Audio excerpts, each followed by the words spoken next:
Untold Stories of Babasaheb. एकदा doctor Babasaheb Ambedkar पनवेलच्या नाक्यावरून जात होते. तहान लागली होती.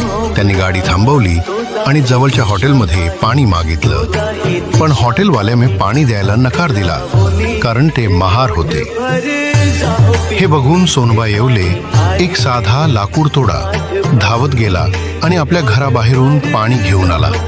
पण तोपर्यंत बाबासाहेब निघून गेले होते. पण सोनबा थांबला नाही. त्याने आयुष्यभर वाट पाहिली बाबासाहेब परत येण्याची. आणि शेवटच्या श्वासापर्यंत तो म्हणत राहिला, हे पाणी आणलं मी माठ भरूनी, हे घोटभर जा हो पिऊनी. हे गाणं केवळ एक भावगीत नाही, ही श्रद्धा आहे, ही निष्ठा आहे आणि डॉक्टर बाबासाहेब आंबेडकरांच्या लढ्याला दिलेली सच्ची मानवंदना आहे.